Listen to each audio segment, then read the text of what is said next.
Hi everyone, it's Amy here, and it's really great to be in front of you. And thank you for sharing your time with me. Today I'm talking about the book Feel the Fear and Do It Anyway. And I'm not going to lie, there's that saying, don't judge the book by its cover. Maybe a very similar saying should be, don't judge the book by its title.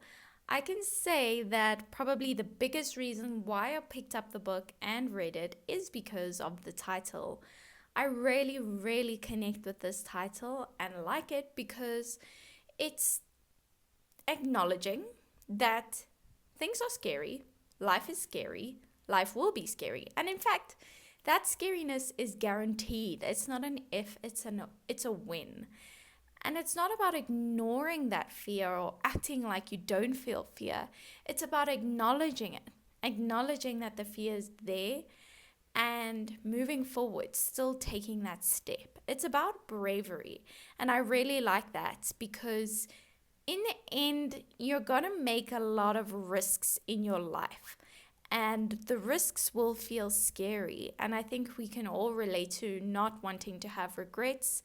And fear is something that probably holds us back a lot of the time because we're afraid to take that risk or we're afraid to do that thing. And so my hope in picking up this book and reading it was to live a life with less regrets and to take risks that were measured and that meant something. And I can definitely say that reading it made me learn that and made me learn how to do that. The author of this book is Susan Jeffers, and unfortunately she's no longer with us. I just wanted to put that out there because I do think there's beauty in the fact that although she may have passed, this book with her words still stays with us. And how powerful is that? The first thing that she opens up with is this idea of your comfort zone. And I'm pretty sure that we've all heard of it. So your comfort zone, you can imagine a circle or a bigger circle. And whatever's inside that circle is in your comfort zone. And whatever's outside the circle is outside your comfort zone.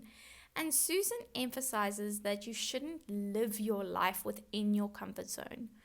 Even if it's a tiny step, even if the periphery of the circle is right there and you just take one tiny step outside of it, do it and get used to doing that. Because if you live in your comfort zone and you never step out of it, you'll never do anything different from what you're already doing.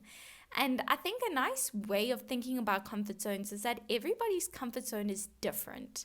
So somebody, for example, when I first learned how to drive, I was very afraid of it. And even the thought of driving to my nearest shop or supermarket was terrifying. It was absolutely scary to me. That was definitely outside of my comfort zone. And I had to do it and I did it. And now it's inside my comfort zone. So I think it's nice to think of things like that. To think of things that other people may find are outside of their comfort zone, but they're within yours. Think of those things and remember there was a time when that thing may have been outside your comfort zone and you took the necessary step to just do it, even though it was scary, and now it's in your comfort zone. Now it's possible. That doesn't mean it's any less scary. It just means the sooner you get down and do it, the closer you get to moving it more inside your comfort zone. As you do this and start leaving your comfort zone or expanding your comfort zone, you'll definitely face difficulties. Your brain tries to protect you from things that it may perceive as threatening, even if it's actually not life-threatening. And so sometimes when you're expanding that comfort zone, you may be faced with decisions that are very difficult. And sometimes when faced with difficult decisions, we avoid them altogether. Because if we don't make the decision, then it can't be wrong because we haven't made the decision. This is a problematic way of thinking, however, because we're not facing the thing. The fear may be there, we're not acknowledging it, and that means we're not moving forward. And we can use an example. Let's say you hate your job and you are considering leaving your job and becoming an entrepreneur in a field that you love.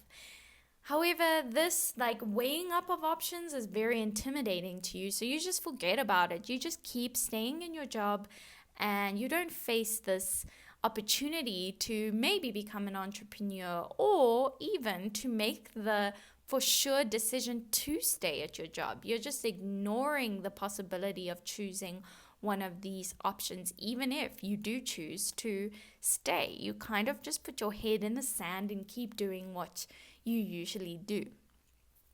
What Susan suggests as a result of this is to write the payoffs of both things that you're possibly weighing up. We have a lot of decisions in life, so you'll likely find yourself at a crossroads a lot of the time. Write all the possible payoffs from both decisions or whichever road you could take. So let's say you decide to stay in the job. Okay, you have security. Maybe you have some sort of medical aid or insurance that's tied to it. Maybe you enjoy the stability of a 9 to 5, and the list goes on. Then list the payoffs of that other opportunity, which may be to start your own business in a field that you love as an entrepreneur. What are the payoffs? Well, you get to do the thing that you love. Maybe there's a possibility that you could make more money because it's in a field that people are really excited about at the moment. Maybe you enjoy the fact that you get to decide when to work, so you have more time for things that make you excited or for your health or things you enjoy to do. Whatever it is, try not to give yourself boundaries at this stage and just look at these payoffs and see what inspires you more. We're looking big picture here. At the end of your life, you want to live with less regret. And so looking at these payoffs, follow the things that seem more inspiring to you. And that's okay if that's staying where you are. At least you know you made the decision and you were informed about it instead of just keeping your head in the sand and moving along with the flow and just letting life happen to you. Susan goes on to say, as you expand your comfort zone and decide to feel the fear and do it anyway, you need positivity on your side. And I think sometimes positivity gets a bad reputation. I want to assure you that being positive is not the same as being idealistic. The flip side of being positive is thinking about what's the worst that could happen and letting that stop you because you're so afraid. Think about things that you've been afraid of where you did think, what's the worst that could happen?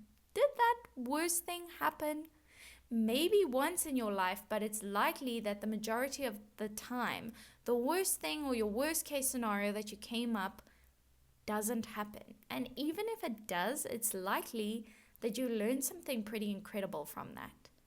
Susan really wants to emphasize that it's so important to try and teach yourself to be positive because this will help you on your journey. Susan shares a quote from Viktor Frankl in the book A Man's Search for Meaning. And I think, honestly, this book has been mentioned in so many self-development books I've ever read. This has had such a profound impact on people because if you haven't heard of it before, he lived in a concentration camp. So he had every reason to be very hateful, to be very depressed, because that was the hardest place to be in and to be living. This is sufficient proof, and this is the quote that links with this idea of trying to teach yourself to be positive. Everything can be taken away from a man, but one thing, the last of the human freedoms, to choose one's attitude in any given set of circumstances, to choose one's way. So again, if we're looking at this kind of like from a big picture, if we want to live a life without regrets, would you feel like you have more regrets if you were very negative and lived by what's the worst thing that could happen? Or if you try to believe in yourself? Now, as you're trying to live through this lens of positivity and trying to expand your comfort zone, it's likely, in fact guaranteed, that you'll make mistakes and maybe even fail. And you could let these things get you down and let them trick you into giving up completely. But what if you could out-talk your negativity? What if you didn't give away your power? Because the minute you start blaming external things and letting them impact you so much so that you give up or think that's the end, What if you were able to reframe those things? And that's not to say you can't feel sad or disappointed when something doesn't go how you expected. I really think it's important to acknowledge those things. I think it's important to try and reframe them to see how it could possibly work for you instead of against you. Now that we have understood this idea of expanding comfort zones and trying to live more positively, it's likely that once you pursue things outside of your comfort zone, you will make mistakes and possibly even fail. And this might affect your ability to choose positivity. And Susan really, really tries to put across this idea of reframing things. You will make mistakes, you will likely even fail, but you don't have to let external circumstances define your experience. And this is the true meaning of resilience. It's okay to feel down or disappointed that something didn't happen the way you wanted it to. It's okay to feel those emotions. Don't let that determine the next move you make for the worst. You can learn from it and grow from it and reframe it so that you're even better next time.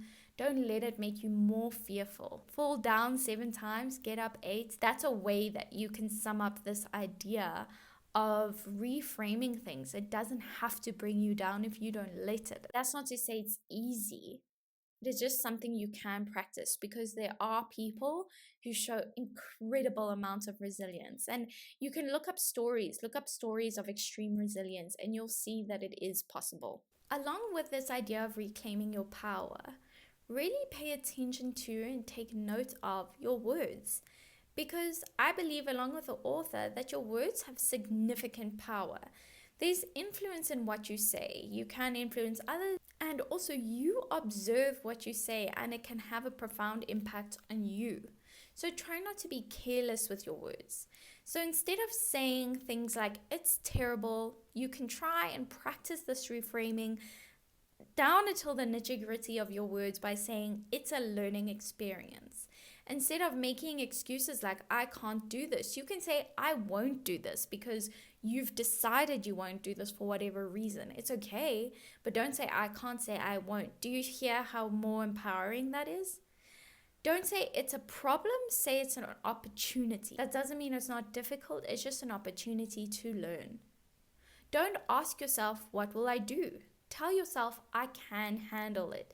That might mean that you don't know what to do yet, but that you can handle this. Life can be a struggle or an adventure depending on how you choose to look at it. You'd be surprised as to how you can change your world and your view of it if you change the way that you speak about it, because what you say really impacts your thoughts, and your thoughts impact your actions, and it goes on until it makes up you. So speak and become the kind of person that you want to be and the kind of person you would like to be surrounded by.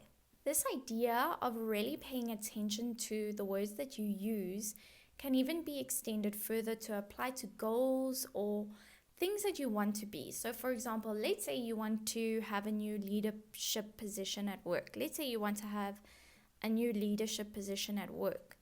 Take a moment to think about how a person who already has that position may speak and carry themselves. In this way, when you already start acting like somebody would, who already has that thing that you're seeking, you may find that you just attract those things because you're acting that way, and so people can better see you in that light. I really enjoyed this book. I think a lot of the ideas and things that she puts forward are a lot easier said than done, and that's probably with anything that you would read in a self-development book. Have an open mind and just be curious about it, see if you can experiment with it. I think the only person you kind of let down is yourself by letting that idea of like, oh, it's easier said than done overtake you. What if you tried it? What if it did work for you? I really like this idea. Obviously, the title alone is something that kind of will always stick by me, and I really like all the ideas, and also just viewing life from that bird's eye view every now and again, getting that perspective, and that you don't want to live with regrets, because I think we so often get so caught up into the day-to-day details of our lives that we forget how do we want to be living our lives as a whole, not just day to day?